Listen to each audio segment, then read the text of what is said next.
Welcome back everyone, and it's time to go balls deep. Today the topic for Boruto, we're talking about their fight against Deepa, how Orochimaru may have done some research regarding the god tree and Utsuki, he might have some of their cells and there's a secret within Mitsuki, and also Sarada's Sharingan development. What the hell is going on with that? So this week's episode starts with Boruto and Sarada ready to face off against Deepa. Boruto's like, we're the good guys, y'all are the bad guys, we're gonna win because you're not even mentioned in the manga, which wouldn't be the case if you freaking mattered.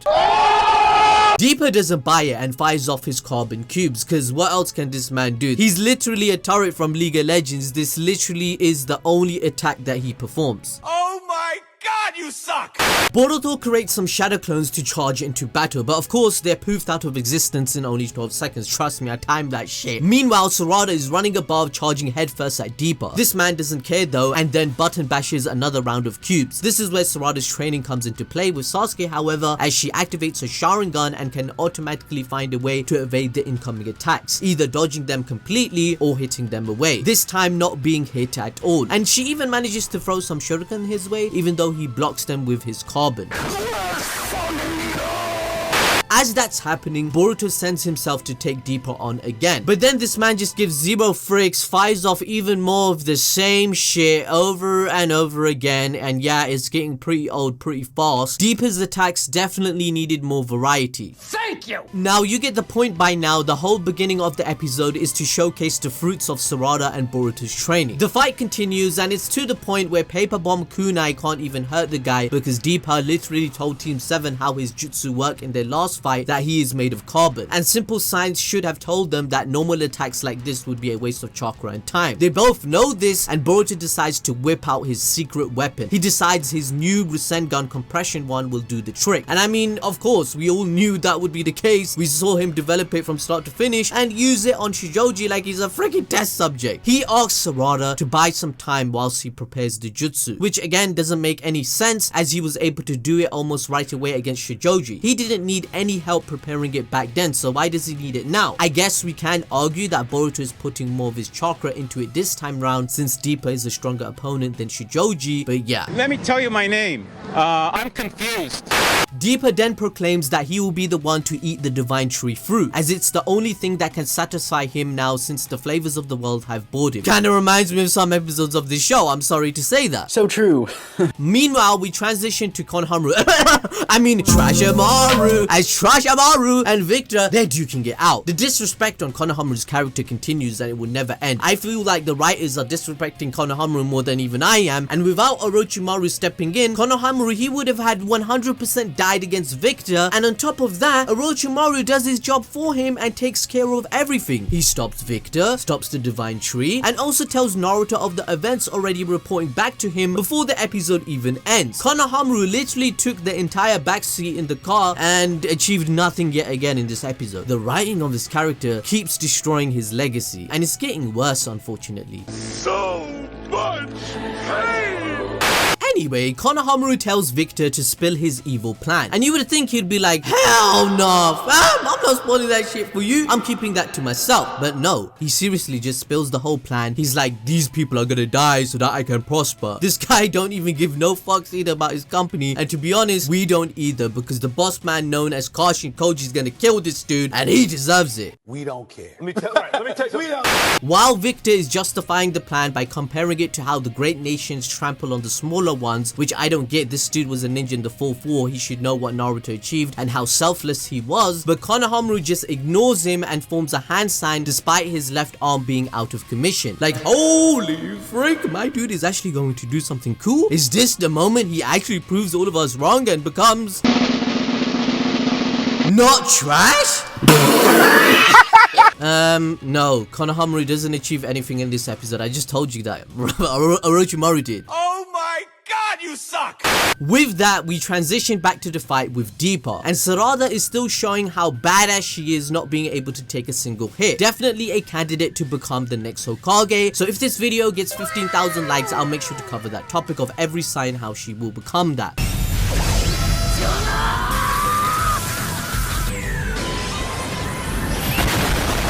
Sarada is already way cooler than her own sensei and can buy way more time for Boruto than he could. Deepa's over here making a destructo disc Rasen Shoryuken knockoff, by the way, and he yeets it over in Boruto's direction. Boruto dodges that shit and goes into hiding with Sarada, where they both realize a two-man team isn't good enough to take this guy down. And let's be real here, even if Konohamaru wasn't busy with Victor, it would still basically be a 2.5-man team, so yeah, they kind of screwed at this moment. So true.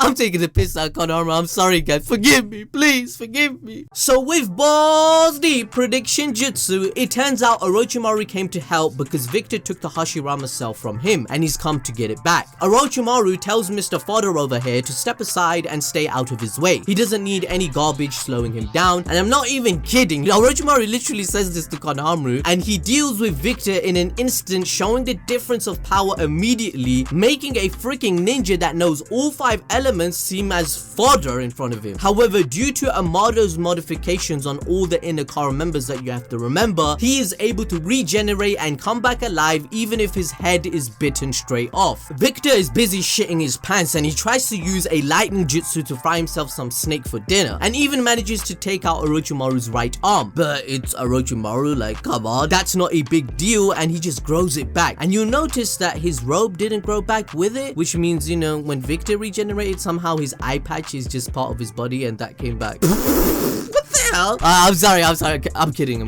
It's just a little thing I noticed, you know, I got Sharingan. That don't make no sense. Victor's like, what? Nani? You can use regeneration jutsu too? Yes, bitch! Where the frick have you been? You didn't know this? Have you never seen this man? He's like the king of regenerating. Get the fuck out of here, bitch! Now, overall, with this arc coming to a close, I think it's best for me to give my overall opinion on Deepa and being completely honest with the community, and I hope you can appreciate that. The biggest quality that Deepa lacks currently is a backstory, and the anime is not doing the best job of illustrating the reasons why he is evil. For example, we all do things for a reason, often because of experiences in our past. It's the big events and cornerstones that shape our characters personally in the real world, and this also applies to fiction. However, the problem with Deepa is that we can see his characteristics and the shape that he has, but not how it got modeled there in the first place. For example, with other villains in Naruto, one could understand the actions of Gaara, who had very similar characteristics in part 1 to the Deepa we see on screen right now. The difference between Gaara and Deepa is that the writing allowed us to see how his scars were formed, which added weight to his actions in the overall story. We had emotional attachment to Gaara's character, whereas Deepa looks like a writing block who is an obstacle we know that Team 7 will just jump over as his role is complete to give them their training arc, right? The things that affect our characters the most is losing the love of your life, not meeting your parents, or other childhood trauma. The list goes on and on. But these events shape our brains and the way we see the world. They become the source of the decisions we make. We know Deepa is a sociopath that enjoys killing people without any hesitation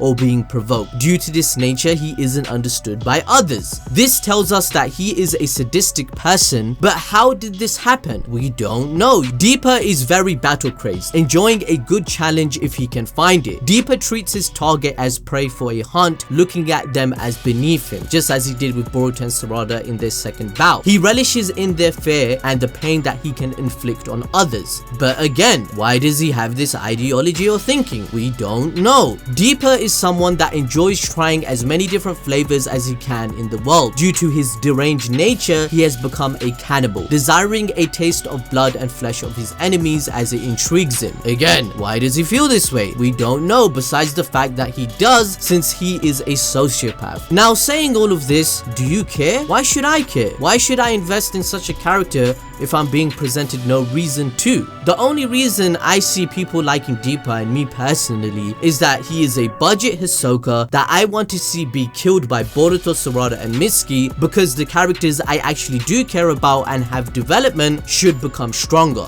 Deepa had a lot of potential and he was a worthy opponent for Team 7. He was also fun to have on screen as he had this crazy laughter and a lot of on-screen presence, but in the end, I would argue that he doesn't have a compelling story yet, nor does he have a strong connection to the hero yet or the audience. None of you realistically care that he's gone or might be dead, unlike a character such as Madara or smaller villains such as even Zabuza. Boruto's anime, even to this day, can be summed up in this one clip. Sometimes may be good, sometimes may be shit. We move back to Deepa's fight against Boruto, and he continues to just shoot out his carbonized black cubes. Realistically, if he wanted to kill them straight up with taijutsu in combination with something else, these guys would be dead. But because the writing wants him to desperately be this budget Hisoka that doesn't have a brain to use his full power, he achieves nothing. Boruto is cornered and is about to die. But out of nowhere, Mitsuki saves the day. One thing about the episode I can say for sure is that the friendship goals are on point. That's what I love about this arc so far. Boruto having Sarada's back and then Mitsuki coming in to save Boruto just reinforces their importance of teamwork and their bond. Why do they care about each other so much in the manga in the future, right? Now, the moment we were all waiting for has arrived. Team 7 assemble. All the training Sarada went through with Sakura is finally showing. She tanks Deepa's full-on attack and saves Boruto, highlighting her chakra control in reinforcing herself. This moment is a massive throwback to Sasuke and Naruto back in the Zabuza and Haku fight. Sarada unlocks her second tomoe just like her father Sasuke, but she goes even beyond by unlocking it in both her eyes. Now, a thing to know is that Sarada is evolving her Sharingan by her will to protect her friend, and it might be also a way for her later to understand her Sharingan even better. The ruling of the Mangekyo Sharingan being unlocked from extreme trauma and emotion suffered from witnessing the death of someone close to you can possibly be misunderstood. Remember, we all said this. Rather, the Mangekyo could probably even be unlocked with any sort of extreme emotion and not necessarily a trauma of this kind, where love and extreme determination might unlock Sarada's Mangekyo Sharingan, and this keeps being foreshadowed as she wants to become the Hokage, like Naruto just taught her that the village is your whole family and you have to treat them as such. And Tobirama said that in his theory, the Uchiha feel both love and hatred more than any other human being. So the unique chakra to unlock the Mangekyo Sharingan can go in either direction. Sarada may be the first person to get it positively. But as we go back to Deepa, due to the god tree falling apart, Deepa for some reason starts to lose his shit. Now let's not forget, not too long ago in the last episode, Boruto asked him, do you care about the god tree? What's your plan? And he said, no, I don't even know anything about it. But in this episode, was he lying? He starts crying that he couldn't eat the fruit. So is this guy an actor worthy of an Oscar, or is this another inconsistency?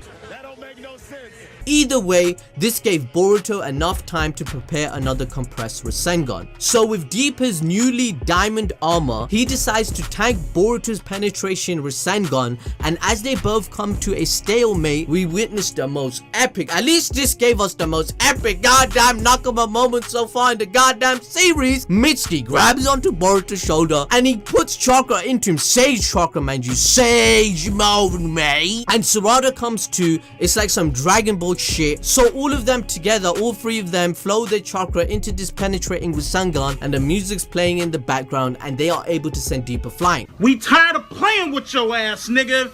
Today your ass is gonna die, bitch. Say goodnight, motherfucker. Anyway, we go back to Victor and Orochimaru, and to make shit even funnier, right, this is so stupid, we were all laughing on the Twitch stream, but the moment the chakra fruit becomes ripe, Victor somehow he believed that this monstrous alien clone god tree was like an animal that would heed to his commands, and it was just gonna hand the fruit over to him and not react like it did with everyone else. And what do you know? Victor gets manhandled, subdued, and tentacle.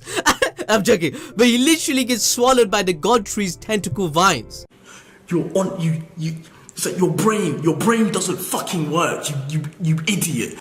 To make things even worse, Orochimaru, with his big brain, he reveals that his plan was never going to work in the first place, because no matter what, no mere human can handle the god tree fruit. So if you think about it, this makes a lot of sense. Orochimaru, the OG smartest scientist in the whole of Naruto, that said he wants to learn everything that there is in this world and all jutsu, that's his ideology, right? He didn't even dare to make a god tree fruit for himself, so you have to wonder why. And let's be real, it's not like he couldn't have done it. The reasoning is more than likely likely due to the fact that the god tree is an alien entity and only those from its kind can work with it. Even if this was an imitation, there was probably more to the tree that meets the eye. And because Orochimaru had knowledge of this prior to even needing to see Victor's research, it obviously means he has knowledge himself. I think the foreshadowing of his involvement with Mitsuki being the moon and Boruto the sun, this metaphor means much more. He definitely has knowledge of the Sasuke clan and what they are doing, maybe even having their cells implanted in Mitsuki, which makes him even more overpowered, and to have this unique body where natural energy naturally comes inside of him somehow and his sage mode is beyond broken. So if you want to learn more about Mitsuki and this secret, the video is being displayed to you right now and it's in the pinned comment. With that, that's everything I wanted to say for the end of this arc. I hope you can join us next week. Hit the notification button, buy the Journey merch that we just released, it's absolutely lit. Follow us on Twitter, Discord or Instagram, and I'll see you next time.